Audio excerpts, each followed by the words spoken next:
Hello everyone, Shri IAS academy में आपका स्वागत है। जैसा कि आप जानते हैं कि श्री आईएएस एकेडमी ने आंसर राइटिंग सीरीज की शुरुआत की थी, जिसके अंतर्गत ऑलरेडी हमारे 344 पार्ट आ चुके हैं। ये हमारा पार्ट 345 है।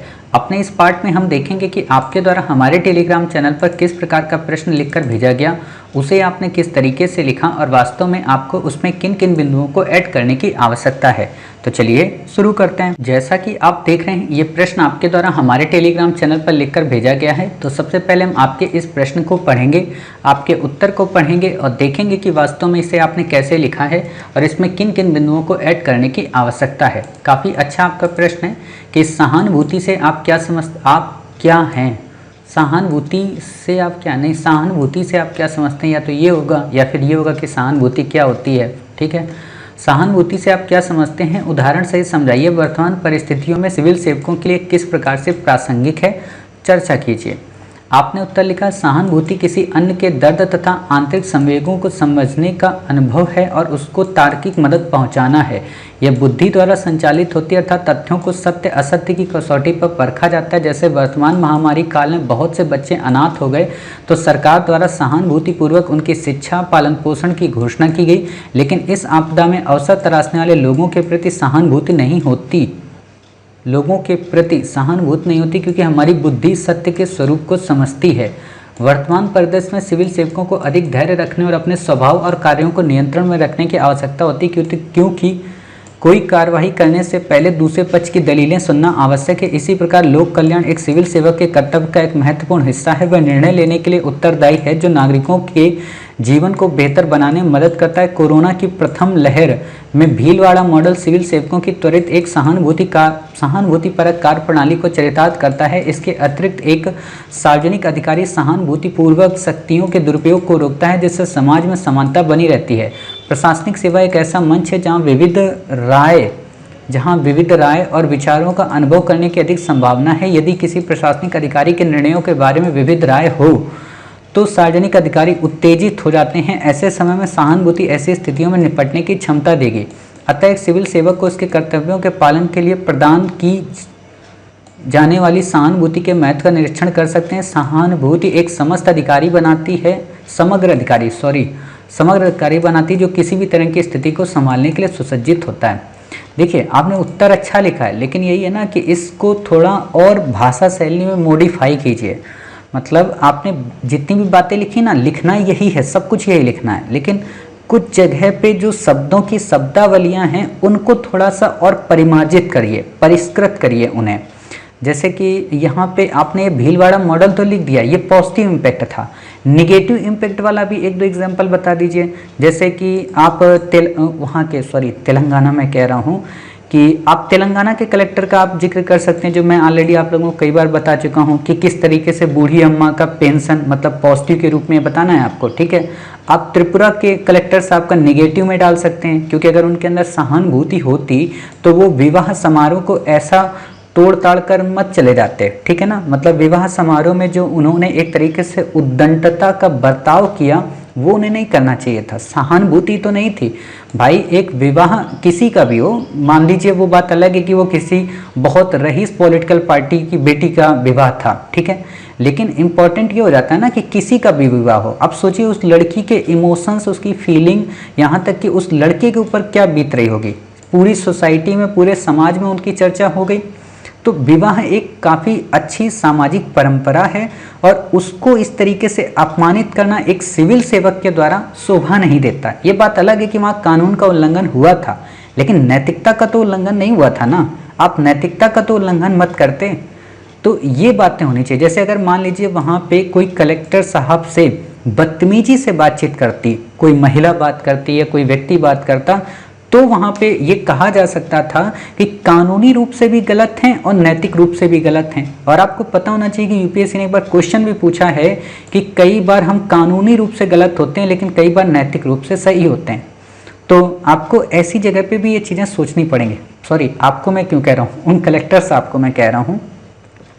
तो आप उनका भी एग्जाम्पल डाल सकते हैं। आप अभी हाल ही में छत्तीसगढ़ के कलेक्टर साहब का डाल सकते हैं कि उन्होंने वो जो व्यक्ति दवा लेने जा रहा था उसकी सहानुभूति को नहीं समझा और उसके मोबाइल को तोड़ दिया। अगर उनके अंदर सहानुभूति होती तो किसी का मोबाइल नहीं तोड़ते। भाई एक मोबाइल खरीदने में ये बात अलग है, आप कलेक्टर हो तो आपकी 1.5 लाख की पेमेंट है, या किसी दुकान में आप गए वहाँ से एक मोबाइल उठा लाए या आपके घर पे आ गया, लेकिन वो बंदा मोबाइल खरीदा होगा ना, बड़ी मेहनत बड़ी मशक्क़त करने के बाद, मम्मी पापा से मनाने के बाद मोबाइल लिया होगा उसने, और आपने हवाबाजी में तोड़ दिया। ये बात अलग है कि आपके पास पैसा बहुत है तो आप पैसा दे के उसको पे कर सकते हैं, लेकिन क्या आप उसकी जगह पे किसी को नया फ़ोन खरीद के दे सकते थे? तो ये सहानुभूति होनी बहुत ज़रूरी है। ऐसे एग्जाम्पल से अपनी भाषा को गूँथ दीजिए तो होगा ना, एग्जामिनर को चोट अंदर तक लगेगी कि यार वाकई में इसने तो रियलिटी हमारे सामने परोस दिया। और इथिक्स की यही खास बात है कि आप ऐसा आंसर लिखें ना कि उसको सहानुभूति जग जाए कि आपको नंबर दे दे। समझ रहे? ऐसी चीज़ आपको करनी है, तो ये आप सुधार सकते हैं। दूसरी एक और बात यहाँ पे जो बार बार आपने ये वर्ड यूज किया है, राय। राय वर्ड आप यहाँ मत यूज करिए। राय मैं इसलिए नहीं कह रहा हूँ कि आपको यूज ही नहीं करना, बल्कि इसलिए क्योंकि यहाँ पे नहीं यूज करना है। जैसे आपने यहाँ पे लिखा है ना इस लाइन को, तो इस पैरा को पहले हम बता देते हैं। इस पैरा को आप कैसे लिख सकते थे? आप ऐसे लिख सकते थे कि प्रशासनिक सेवा एक ऐसा मंच होता है जहाँ विविध विचारकों या विविध संवादों का एक अनुभव लिया जाता है, या विविध विचारों के मध्य आपसी समन्वय व सहयोग किया जाता है। और यदि किसी प्रशासनिक अधिकारियों के निर्णय में कोई अपने आप को असहमति का भाव जाहिर करता है तो उसमें उत्तेजना की बात नहीं होनी चाहिए, है ना? ऐसी चीज़ें आपको लिखना है यहाँ पे भाषा को। अब जैसे आपने यहाँ पे शुरू में ये लिखा है पैरा, ठीक है, आपने ये चीज़ें लिखी अच्छी, लेकिन इनको और भाषा शैली में गढ़िए। जैसे मैं यहाँ पे 2-3 चीज़ें आपको बता देना चाहता हूँ, आप लोगों को शायद नहीं पता होगा। सरकार जब किसी की मदद करती है ना तो वो सहानुभूति नहीं होती है, ये ध्यान देना, हमेशा इस चीज़ पर ध्यान देना। मतलब ये बहुत बड़ी बात मैं कह रहा हूँ आप लोगों से। सरकार जब किसी भी पर्सन की मदद करेगी तो वो सहानुभूति नहीं होती है। आप में से कई सारे लोगों को लगेगा सर ये क्या कह रहे हो, मोदी जी हैं तो मुमकिन है सहानुभूति ही तो वो दर्शा रहे हैं। नहीं, वो सहानुभूति नहीं दर्शा रहे, वो जनता के प्रति उत्तरदायी को शो कर रहे हैं। वो उनकी ड्यूटी है। क्यों ड्यूटी है? क्योंकि आप उनको टैक्स पे करते हो।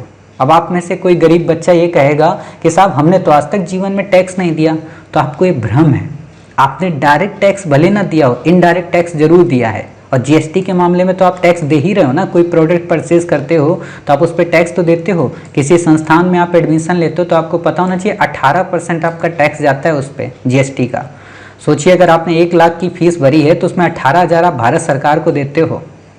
तो ये भारत सरकार की जिम्मेदारी है कि वो अपने नागरिकों की मदद करे। समझ गए? तो यहाँ पे सहानुभूति नहीं है, आपको ये नहीं लिखना है। यहाँ पे आपको एनजीओज के बारे में लिखना है, जो एनजीओ हैं गवर्नमेंट के, ठीक है, सॉरी प्राइवेट जो इंडिविजुअल एनजीओ हैं, जो इंडिविजुअल जो पर्सन हैं, जैसे कलेक्टर है। देखिए कलेक्टर अपने पास से मदद करे, ठीक है, वो सहानुभूति होती है। क्यों होती है? क्योंकि वो उतने बड़े पद पे था लेकिन फिर भी उसने अच्छे से बातचीत सुनी, ठीक है। और उसको सहानुभूति क्यों कहेंगे? क्योंकि कलेक्टर सरकार के अंडर में आता है और सरकार जनता के प्रति रिस्पॉन्सिबल होती है। बहुत ये वैसी थ्योरी है, हम जब आपको एथिक्स पढ़ाएंगे ना तो वहाँ पे जब केस स्टडी कराया करेंगे आपको, तो एक एक लाइन पे ऐसे ही कटाक्ष करेंगे कि क्या भारत सरकार दोषी है या कलेक्टर वहाँ का दोषी था, या सीएम वहाँ का दोषी है कि वहाँ का जिला प्रशासनिक अधिकारी दोषी है। जैसे आप लोगों ने हाथरस का कांड पढ़ा होगा, हाथरस की घटना पढ़ी होगी आपने, तो वहाँ पे आपने सुना होगा कि कलेक्टर साहब कितने कूल माइंड से थे और सारा दोष कलेक्टर पर आ रहा था। क्या वास्तव में नैतिक रूप से सही है कि सारा दोष कलेक्टर पर हम लगाएं, वहाँ के लोकल प्रशासन पे नहीं लगाएं क्या, या कलेक्टर से ऊपर के ऑफिसर्स पे ना लगाएं, या देश के राज्य के सीएम पे ना लगाएं? तो ये चीज़ें हम वहाँ आपको बताएंगे। इसी को बोलते हैं एनालिटिक अप्रोच एथिक्स में, और इसी चीज़ को हम वहाँ पे अच्छे से डिफाइन करेंगे अलग अलग जो थिंकर्स होते हैं उनके द्वारा, ठीक है। तो आप ये चीज़ें समझ गए, पहली बात। अब हम क्या करते हैं, इतनी बातें बता तो दिए, आपकी भी इच्छा हो रही होगी कि सर इतनी बातें बता रहे हो तो एक बार आप ही बता दो कि हमारे ही शब्दों को कैसे भाषा शैली में बेहतरीन तरीके से गढ़ा जा सकता है। तो आपकी इस दिली इच्छा को पूरा करने के लिए हम आप ही के शब्दों को बिना कोई छेड़छाड़ किए बस भाषा के उस धागे में पिरो दे रहे हैं, ताकि इन फ्यूचर जब भी आप कोई क्वेश्चन लिखें तो कोशिश करें कि आपकी भाषा शैली में ऐसा ही प्रवाह आए, ठीक है। दूसरी एक और बात, जो बच्चे पहली बार सुन रहे हैं उनको पता होना चाहिए, हमारा कोई एक निश्चित फार्मूला या निश्चित फॉर्मेट नहीं है। हर बच्चे के लिए हम अलग फॉर्मेट रखते हैं और हमारे आंसर का अलग अलग वर्जन होता है। लगभग एक प्रश्न को हम 50 तरीके से चेक करते हैं, ठीक है। तो आप लोगों में से जो लोग पहली बार सुन रहे हैं उनको पता होना चाहिए।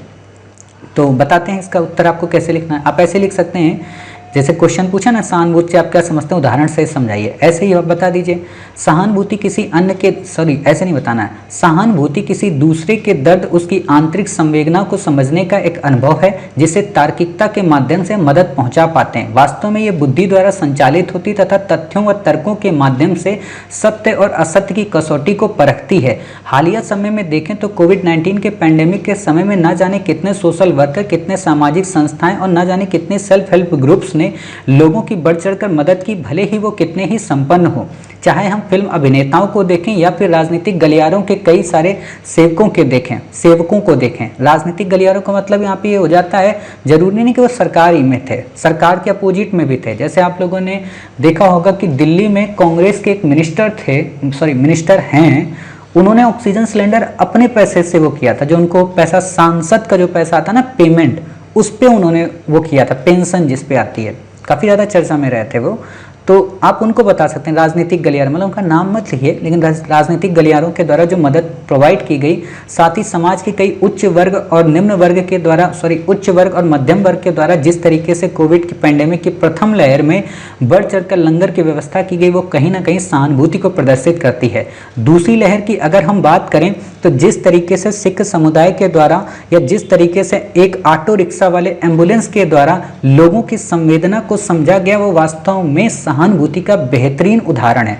आप में से जिन बच्चों ने ऑटो वाली जो मैंने बात की है, अभी इससे जस्ट 1 घंटे पहले मैंने अपना वीडियो शेयर किया है, अपना नहीं, एक सज्जन कुमार, राजकुमार राव जी का, उनका वीडियो शेयर किया अपने टेलीग्राम चैनल पर। तो वहाँ से मैंने ये लाइन यहाँ पे जोड़ दी है। आप लोगों को लगता होगा कि कोई भी वीडियो मास्टर भेजता है वो सब फालतू होता है, फालतू नहीं होता है, उसको ऐड करना चाहिए हर जगह पे।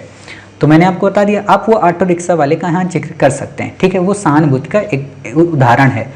साथ ही हम ये भी देखते हैं कि इस दिशा में आगे बढ़ते हुए सिविल सेवकों ने भी बढ़ चढ़कर अपनी भूमिका का निर्वहन किया है, चाहे फिर वो भीलवाड़ा मॉडल के कलेक्टर साहब की बात हो, या फिर आप तेलंगाना के कलेक्टर साहब की बात हो, या फिर देश के अलग अलग प्रांतों में वो कलेक्टर जिनका नाम सोशल मीडिया में शायद उजागर नहीं हो पाया। स्मरणीय हो कि एक सिविल सेवक, अब आप ऐसे बताइए कि स्मरणीय हो कि एक सिविल सेवक वास्तव में लोक कल्याण के लिए कार्य करता है और नागरिकों की सेवा के लिए प्रतिबद्ध होता है।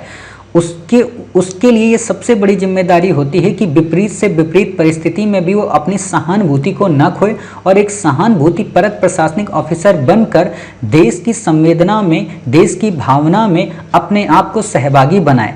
वास्तव में कई ऐसे उदाहरण भी देखने को मिले जो वास्तव में सहानुभूति के जस्ट विपरीत थे, सहानुभूति के पूर्णतः विपरीत थे या पूर्णतः प्रतिकूल थे। चाहे वो त्रिपुरा के कलेक्टर की बात हो या फिर छत्तीसगढ़ के कलेक्टर की बात हो, जिस तरीके से उन्होंने एक दवा लेने जाने वाले पर्सन को बीच रास्ते में रोककर उसके मोबाइल को तोड़ दिया, वो कहीं ना कहीं एक प्रशासनिक ऑफिसर्स की संवेदना को अभिव्यक्त करता है। वो इस बात को अभिव्यक्त करता है कि एक प्रशासनिक ऑफिसर्स में किस तरीके से सहानुभूति का गुण न होना वास्तव में प्रशासन को और उस राज्य को नुकसान के कटघरे में खड़ा कर सकता है। ठीक है, आप ऐसे बताइए, कटघरे में खड़ा कर सकता है या प्रश्न चिन्ह लगा सकता है, ऐसे आप बता दीजिए। ठीक है, अतः उपयुक्त बातों से स्पष्ट है कि देश की प्रशासनिक व्यवस्था को न केवल कानूनी रूप से सजग बनाना है बल्कि नैतिक रूप से सजग बनाने के लिए भी सरकार को कई प्रयास करने चाहिए। हालांकि इस दिशा में सरकार ने मिशन कर्मयोगी की पहल की शुरुआत करके प्रशासनिक ऑफिसर्स में न केवल संवेदना बल्कि करुणा और दया जैसे नैतिक मूल्यों का समावेश करने की कोशिश करती है तथा भारत दर्शन के माध्यम से उन्हें जन जन से रूबरू कराने का प्रयास करती है। ऐसे लिख सकते हैं आप उत्तर। मतलब ऐसे जब आप उत्तर लिखते हैं ना तो एग्जामिनर को 3 चीज़ें पता चल जाती हैं कि एक तो आप लवासना से घूम के आए हैं, दूसरा ये पता चलता है कि आप अपने फील्ड के मास्टर हैं, तीसरा ये पता चलता है कि आप करंट से अपडेट हैं, चौथा ये पता चलता है कि आप तथ्य और तार्किकता की बात करते हैं, पांचवा ये पता चलता है कि आप मौलिक उत्तर लिखते हैं, छठा ये पता चलता है आप किताबी कीड़ा नहीं है, सातवां ये पता चलता है कि आप जो भी उत्तर लिखते हैं उसमें लॉजिक होता है। और आप जब इन फ्यूचर IAS ऑफिसर बनेंगे तो आप पुस्तकी ज्ञान के आधार पर अपने जिले को नहीं संभालेंगे बल्कि अपने विवेक और अपनी बुद्धि के माध्यम से अपने जिले को संभालेंगे और वास्तव में आपके अंदर सिंपैथी का गुण बिल्कुल आंतरिक रूप से गुथा हुआ है। ये चीज़ वो समझना चाहता है। एथिक्स में यही तो हम कहते हैं कि आपने अगर अपने अंदर के व्यक्तित्व को अभिव्यक्त कर दिया ना, तो आपके एटीट्यूड को वो समझ जाता है, और अगर आपके एटीट्यूड को वो समझ गया तो यकीन मानिए कि वो आपके इमोशन को समझ गया, और इमोशन को समझने के बाद आपको इतने अंक दे देता है जो शायद आपकी सोच से परे होते हैं। ठीक है, उम्मीद है आप समझ गए होंगे। मिलते हैं 6 जून को एथिक्स की क्लासेस के साथ, हालांकि वो तो मिलेंगे ही, लेकिन तब तक आप अपना ख्याल रखिए और स्वस्थ रहिए। आप अपना दूसरा क्वेश्चन भेजिए, देखते हैं कि उसमें आपने कैसे लिखा है। तो मिलते हैं फिर अपने आपके द्वारा भेजे गए अगले प्रश्न के साथ। तब तक अपना ख्याल रखिए और स्वस्थ रहिए। 3-4 बार बातें हो गई, कोई बात नहीं।